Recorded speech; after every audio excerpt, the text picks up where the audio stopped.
ভিন্ন মতাদর্শ যখন একই আঙ্গিনায়, এর চেয়ে সুন্দর আর কি হতে পারে। নেই কোনো হানাহানি, নেই কোনো বাদ বিচার, এ যেন এক ভালোবাসার মেলবন্ধন। এক পাশে আল্লাহর ওলি শুয়ে আছে, আরেক পাশে ভগবান রূপে পূজিত হচ্ছে দুটি পাথর।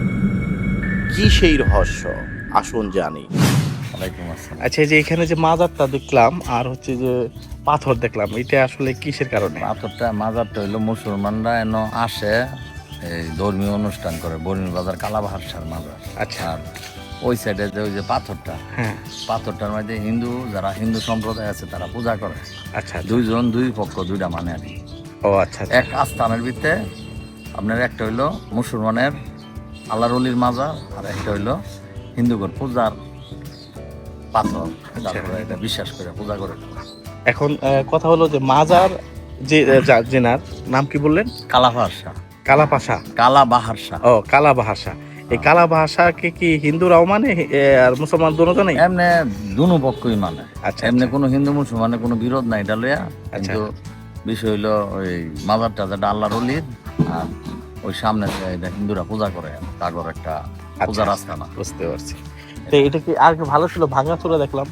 এটা ভাঙাচোরের একটা বড় বট গাছ ছিল, পরে গাছটা আপনার এই এমনি পড়ে গেছে, পরে আপনার এই ওয়াল ভাঙছে, তারপরে এই মাজার কিছু ক্ষতিগ্রস্ত হয়েছে। মাজার ভাঙছে না। বুঝতে পারছি। দেখেন না, ওই যে আরেকটা ছোট চারা লাগানো হয়েছে। হ্যাঁ, এনে কিন্তু বিশাল একটা বট গাছ ছিল। আচ্ছা। মানুষ বসে না আমি শ্যামার মাঝে আরাম করতো, পরে গাছটা এমনি ভেঙে গেছে। এই বরবি বাজারটার ইতিহাস আসলে কত বছরের পুরানো? এটা অনেক পুরানো, এটা আমরা শুনছি 1000 বছর। 1000 বছর না, আরো কম হইব। হ্যাঁ, এটা হইলো আপনার বর্মির বাজার, যে ইয়ার মধ্যে কিছুদিন আগে বললাম যে বারমেয়ারা ইয়া পড়ছি হ্যান হয়েছে বর্মি বাজার। হ্যাঁ, তো গাজীপুরের মধ্যে পুরাতন বাজারের মধ্যে একটা। পুরাতন বাজার, এটা অনেক পুরাতন। আচ্ছা ভাইয়া, তাহলে নাম কি? আমার নাম Mohammad Ramzan Pathan. Okay, thank you. কথা বলে ভালো লাগলো। Thank you very much. আসসালামু আলাইকুম।